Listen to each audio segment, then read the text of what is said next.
Assalamualaikum warahmatullahi wabarakatuh. Apa kabar semua mahasiswa? Sehat? Alhamdulillahirrabbilalamin. Dalam pertemuan ketiga kita kali ini membahas tentang sejarah kemunculan dan perkembangan psikologi agama. Sebelumnya mari kita bacakan Ummul Quran, berselawat dan berdoa. Al-Fatihah. A'udzubillahi minasyaitonirrajim. Bismillahirrahmanirrahim. Alhamdulillahi rabbil alamin arrahmanir rahim maliki yaumiddin iyyaka na'budu wa iyyaka nasta'in ihdinas siratal mustaqim siratal ladzina an'amta 'alaihim ghairil maghdubi 'alaihim waladdallin amin. Allahumma shalli ala sayyidina Muhammad wa ala ali sayyidina Muhammad. Allahumma zidna ilma warzuqna fahma. Baiklah saudara-saudara sekalian, dalam pertemuan ketiga kita kali ini kita akan mulai dengan membahas sejarah kemunculan dan perkembangan psikologi agama.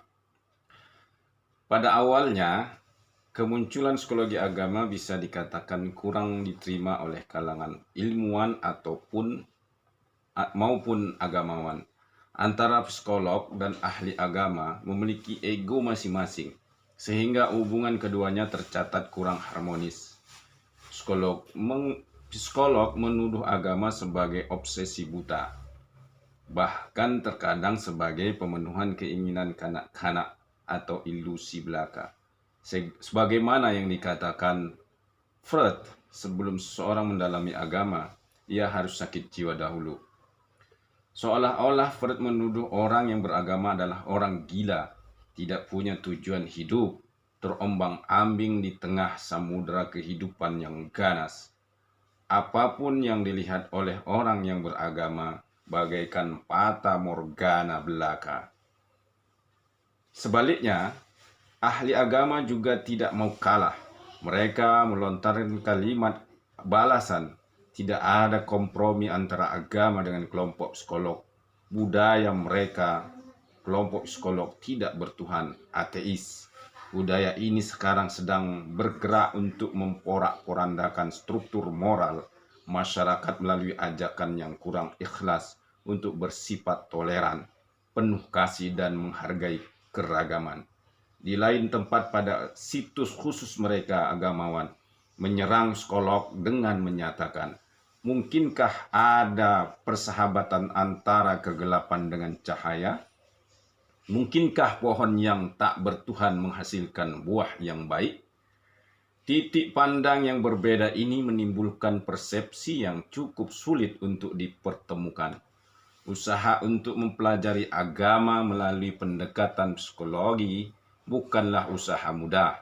Baik para ilmuwan yang berkecimpung di bidang psikologi maupun bidang agama menolak usaha tersebut. Di kalangan psikologi, menurut mereka, mengkaji agama tidak mungkin bersifat ilmiah. Pengetahuan empiris. Agama yang menyangkut hal-hal gaib berada di luar jangkauan pengetahuan atau di luar akal manusia yang menelaah persoalan yang berhubungan dengan pengalaman manusia.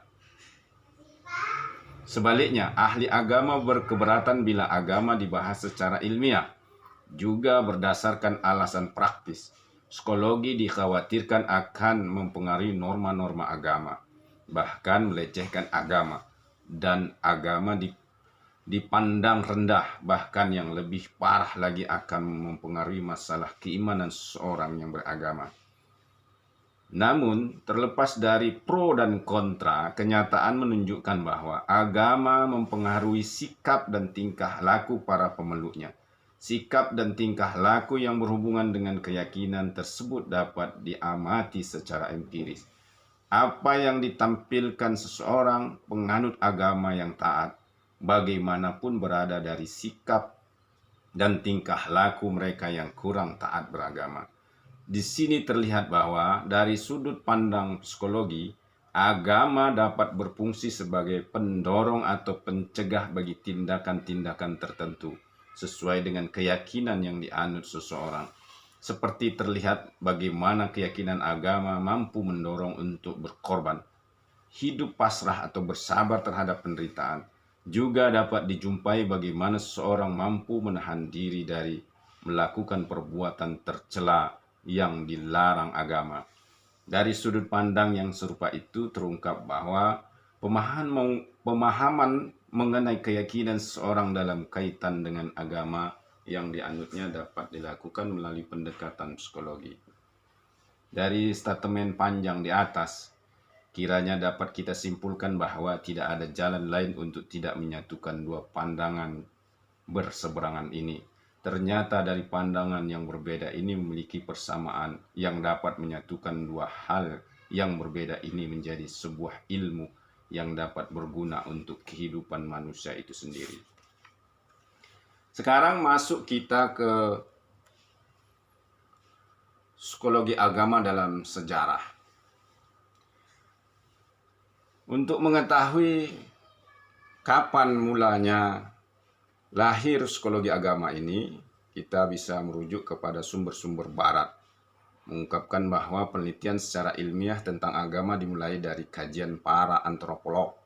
Hasil penelitian misalnya Fraser dan Taylor mengenai agama-agama primitif dinilai sebagai gerakan awal dari kajian psikologi agama. Selanjutnya, sejumlah penelitian juga dilakukan oleh para sosiolog dan juga ahli ilmu jiwa agama seperti Grenfell, Stelling, Hall. Itu tertera dalam tahun 1844 sampai 1924. Menggunakan penelitian tentang gejala-gejala keagamaan secara sistematis. Fokus penelitiannya tentang konversi agama.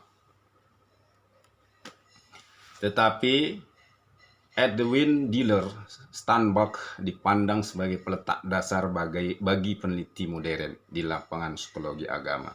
Bukunya yang membuat pembahasan mengenai pertumbuhan perasaan agama yang berjudul The Psychology of Religion, an Empirical Study of Growth of Religion Consciousness, diterbitkan tahun 1819, dianggap sebagai buku pertama mengenai ilmu jiwa agama oleh kalangan ahli psikologi barat.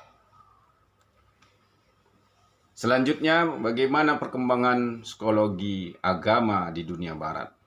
Dalam perkembangannya, psikologi agama tidak hanya mengkaji kehidupan secara umum, tetapi juga masalah-masalah khusus. Di Amerika contohnya, penelitian yang dilakukan oleh The Franciscan Religion Research Center mencatat bahwa 34% sampel penelitian tersebut menyatakan bahwa mereka mendapat pengalaman kelahiran kembali dan 31% melaporkan pernah mendapat pengalaman mistik. Studi lain di Amerika yang dilakukan oleh Gulf Organization menunjukkan bahwa 73% dari sampel mengindikasikan diri mereka sebagai orang yang religius. Peningkatan kehidupan beragama di kalangan masyarakat ternyata juga diiringi dengan peningkatan minat para ilmuwan, sosiolog, untuk mempelajari masalah-masalah keagamaan. Hal ini ditunjukkan dengan munculnya beberapa jurnal yang mengkaji secara ilmiah kehidupan beragama, misalnya Journal for Psychology dan International Journal for Psychology of Religion. Kemudian tahun 1900, George Coe menerbitkan buku The Spiritual Life. Bidang psikologi agama mulai kelihatan sosoknya ketika William James yang dikenal sebagai pelopor psikologi modern di Amerika menyampaikan kuliahnya di Edinburgh University pada tahun 1901.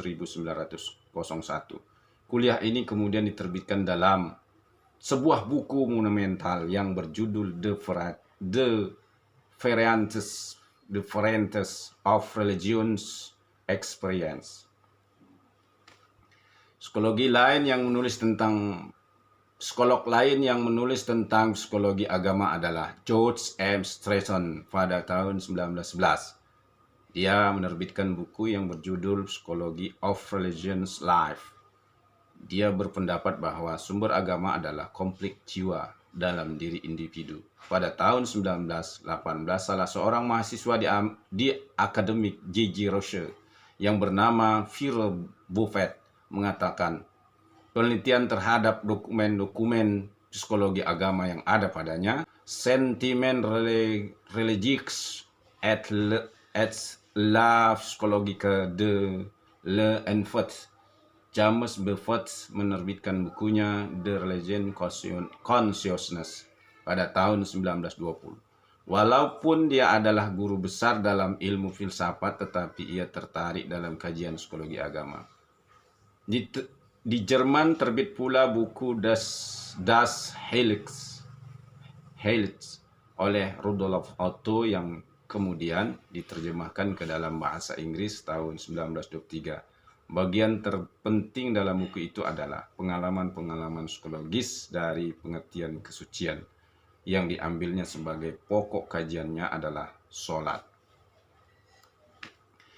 Perkembangan psikologi agama yang saat ini diawali abad ke-20-an ternyata tidak berlangsung lama. Pada sekitar tahun 1920, kegiatan ilmiah di bidang psikologi agama mengalami stagnan atau jalan di tempat. Jurnal-jurnal yang pernah muncul sebelumnya tidak lagi terbit, meskipun ada 1-2 buku psikologi agama yang terbit. Tetapi tidak ada ide-ide baru yang muncul. Menurut Watts 1991, stagnan ini ada kaitannya dengan perkembangan pesat gerakan behaviorisme di Amerika sebagai gerakan baru dalam psikologi yang bersifat deterministik, mekanistik, serta membatasi pada tingkah laku yang objektif. Maka tidak ada tempat bagi behaviorisme untuk mempelajari pengalaman-pengalaman keagamaan yang merupakan subjektif. Faktor yang lebih penting yang menyebabkan kemandekan perkembangan bidang psikologi agama adalah faktor psikologis itu sendiri. Melemahnya keterikatan para psikolog untuk melakukan penelitian dan studi terhadap keagamaan. Lebih jauh lagi, menurut Wood, sikap para psikolog pada agama sebagai sikap yang tidak peduli. Beit Helmy juga menyebutkan faktor psikolog sebagai penentu perkembangan psikologi agama. Secara eksplisit dia bahkan mengemukakan tesisnya bahwa ada hubungan antara keberagamaan para psikolog dengan minat yang ditunjukkannya terhadap psikologi agama. Tesis ini memang mudah dipahami mengingat minat seseorang pada umumnya dipengaruhi oleh kecenderungan pribadinya. Selain dari faktor psikolog sendiri, faktor sosial masyarakat dapat dikatakan sebagai andil dalam perkembangan psikologi agama. Pada waktu psikologi agama stagnasi, kehidupan beragama secara umum mengalami kemerosotan di Amerika. Gelombang sekularisme deras melanda. Agama disisihkan dalam kehidupan masyarakat. Hal ini lebih lanjut berdampak kepada dunia ilmiah. Tak ada lembaga manapun yang mau memberikan biaya untuk riset-riset di bidang psikologi agama karena dipandang tidak memberikan manfaat yang praktis dan berarti. Selanjutnya kita beralih kepada bagaimana kajian psikologi agama di dunia timur. Kalau mau kita jujur meneliti, sebenarnya bahwa di dunia timur atau di dunia Islam, Timur Tengah khususnya, telah lebih dahulu muncul tulisan tentang proses pertumbuhan dan perasaan keagamaan. Sebagai contoh, Ibnu Tufail tahun 1110 sampai 1185 Masehi menulis buku berjudul Hai Ibnul Yaqzan. Karyanya mengungkapkan proses pertumbuhan dan perasaan keagamaan dari seorang anak yang dilahirkan di pulau terpencil. Al-Ghazali 1059 sampai 1111 Masehi telah menghasilkan karya tulis dalam bukunya Al-Munqidh Minad Dhalal, penyelamat dari kesesatan. Tetapi psikolog barat tidak melihat tulisan mereka ini sebagai karya yang berhubungan dengan ilmu jiwa agama. Perkembangan selanjutnya di dunia timur ada Abdul Mu'in Abdul Aziz Al-Maliri misalnya. juga menulis kajian perkembangan jiwa beragama pada anak-anak dan remaja. Sementara di daratan anak benua Asia dan India juga terbit buku-buku yang berkaitan dengan psikologi agama. Sejalan dengan perkembangan itu, para penulis non-barat pun mulai menerbitkan buku-buku mereka. Tahun 1947 terbit buku The Song of God oleh Bhagavad Gita, terjemahan In Short Words dan Prabhavananda. Kemudian tahun 1952 Swami Madhavananda menulis buku Viveka Chumadani of Sankaracharya yang disusul oleh penulis India lainnya. Dera Nyanoponika dengan judul The Life of Saripata 1966. Demikian pula Swami Gananda menulis tentang Sri Rama dengan judul Sri Rama Krishna His Unique Message 1946. Ada beberapa alasan yang dapat dijadikan penyebab. Pertama, sejak kemunduran negara-negara Islam, perhatian ilmuwan terhadap kepentingan perkembangan ilmu pengetahuan mulai menurun. Karena bagaimanapun pengembangan ini memerlukan biaya yang cukup banyak. Kedua, sejak penyerangan bangsa Mongol ke pusat peradaban Islam, Baghdad, dan kekalahan Islam di Andalusia, terjadi pemusnahan karya para ilmuwan Muslim. Ketiga, sikap kurang terpuji dari para ilmuwan Barat sendiri, terutama setelah zaman kemunduran Islam, yang umumnya kurang menghargai karya-karya ilmuwan Muslim, sebagaimana yang dikatakan Nur Khalis Majid. Umat Islam yang telah dikalahkan oleh bangsa-bangsa Eropa atau bangsa Barat adalah umat yang dikagumi dan ditakuti namun juga dibenci. Keempat, karya-karya ilmuwan Muslim di zaman klasik umumnya ditulis oleh para ilmu yang di zamannya dikenal dengan sebutan yang berkonotasi keagamaan seperti mufassirin, ahli tafsir, muhaddisin, ahli hadis, fuqaha, ahli fikih, ataupun al-hikmah, filosof. Dengan demikian karya-karya mereka diidentikan dengan ilmu-ilmu yang murni agama Islam atau filsafat. Lebih jauh, Marcel J.C. G.S. Hodgson melihat hal itu disebabkan oleh faktor internal umat Islam sendiri. Menurutnya, masyarakat Islam gagal mempelopori kemodernan karena tiga hal, yaitu konsentrasi yang kelewat besar pada penanaman modal harta dan manusia pada bidang-bidang tertentu. Kedua, kerusakan hebat baik material maupun mental psikologis akibat serbuan biadab bangsa Mongol. Tiga, kecemerlangan peradaban Islam sebagai suatu bentuk pemuncakan abad agrarian membuat kaum muslimin tidak pernah secara mendesak merasa perlu kepada peningkatan yang lebih tinggi. Setelah zaman kemunduran umat Islam secara politis, kemajuan dan perkembangan ilmu pengetahuan dan teknologi dipelopori oleh Barat. Dengan demikian tidak mengherankan jika ilmu-ilmu modern termasuk psikologi agama tumbuh dan berkembang sebagai sebuah disiplin ilmu yang independen, yang diakui terinformasikan sebagai produk ilmuwan Barat.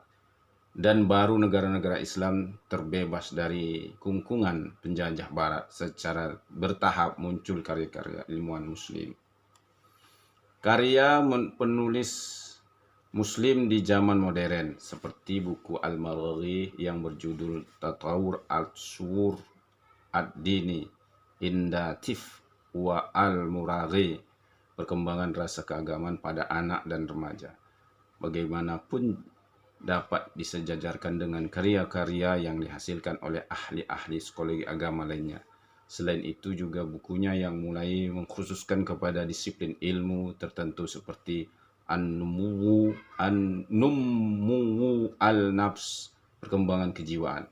Kedua karya itu masing-masing diterbitkan tahun 1955-1957. Karya lain yang lebih khusus mengenai psikologi agama adalah Ruh ad-Din al-Islami, Jiwa Agama Islam, karangan Alif Abdul Fattah tahun 1956.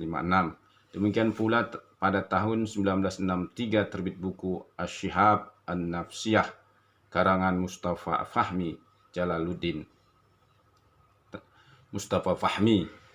Dan banyak lagi karya-karya ilmuwan muslim tentang psikologi agama. Tetapi berdasarkan konteks kejiwaan, barangkali buku Tatawur Asyur ad-Din Indatif wa Al-Murahik karya Abdul Mu'in Abdul Aziz Al-Maraghi dapat dianggap sebagai awal dari kemunculan kajian psikologi agama di kalangan ilmuwan muslim modern. Mustafa Fahmi bukunya berjudul Penyucian Diri, Pengertian dan Peranannya dalam Kesehatan Mental tahun 1982, Kesehatan Jiwa dalam Keluarga, Sekolah, dan Masyarakat tahun 1933. Bagaimana di Indonesia? Di Indonesia sendiri, tulisan mengenai psikologi agama ini baru dikenal tahun 1970-an, yaitu Profesor Dr. Zakia Derajat. Ada sejumlah buku yang beliau tulis untuk kepentingan buku pegangan bagi mahasiswa di lingkungan IAIN dan di Universitas Psikologi Gadjah Mada. Di antaranya Ilmu Jiwa Agama tahun 1970-an, Peranan Agama dalam Kesehatan Mental 1970, Membina Nilai-nilai Moral di Indonesia 1971, Perawatan Jiwa untuk Anak-anak 1972, Perkembangan Psikologi Agama dan Pendidikan Islam di Indonesia 1999, dan masih banyak lagi tulisan beliau yang menyangkut tentang kejiwaan dan agama yang dimuat dalam jurnal-jurnal. Di luar itu, kuliah mengenai psikologi agama juga sudah diberikan khususnya di Fakultas Tarbiyah oleh Abdul Mukti Ali dan Zakia Derajat sendiri. Kedua tokoh ini dikenal sebagai pelopor pengembang psikologi agama di IAIN di seluruh Indonesia. Di luar itu ada sejumlah tulisan yang berkaitan dengan psikologi agama ini. Tulisan tersebut dikembangkan di lingkungan bidang kedokteran seperti yang dilakukan oleh Aulia maupun SS Jamin yang melakukan pendekatan dengan menggunakan ajaran agama Islam. Sedangkan di bidang akademik, tulisan-tulisan mengenai psikologi agama banyak dihasilkan oleh karangan Gereja Katolik. Sejak menjadi disiplin ilmu yang berdiri sendiri, perkembangan psikologi agama dinilai cukup pesat dibanding usianya yang masih tergolong muda. Hal ini diantara lain disebabkan bidang kajian psikologi agama mencakup permasalahan yang menyangkut perkembangan usia manusia. Dan ternyata psikologi agama termasuk ilmu terapan yang banyak manfaatnya dalam kehidupan sehari-hari.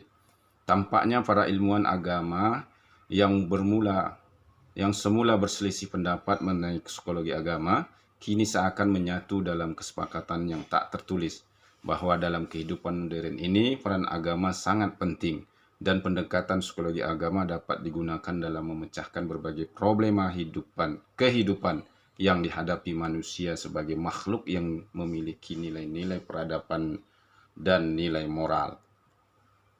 Terima kasih. Sekarang saya akan memberikan kuis kepada semua mahasiswa. Yang pertama, berikan beberapa alasan terjadinya stagnasi psikologi agama di dunia barat. Yang kedua, berikan beberapa alasan kemunduran kajian psikologi agama di dunia timur. Itu dijawab melalui WA sebagaimana pertemuan-pertemuan yang lalu. Jangan lupa yang belum subscribe, tolong subscribe, di like, komen, dan juga resumenya dikumpul, maka dipoto lalu dikirim. Jangan banyak-banyak, satu halaman saja, kurang lebih bagus, kurang satu halaman lebih bagus. Demikian, wallahu a'lam bishawab. Semoga kita diberkahi Allah, semuanya hidup kita, terutama keluarga kita, ibu dan bapak kita. Semoga di akhirat nanti kita juga mendapatkan surganya Allah berkumpul dengan Rasulullah SAW. Amin ya rabbal alamin. Assalamualaikum warahmatullahi wabarakatuh.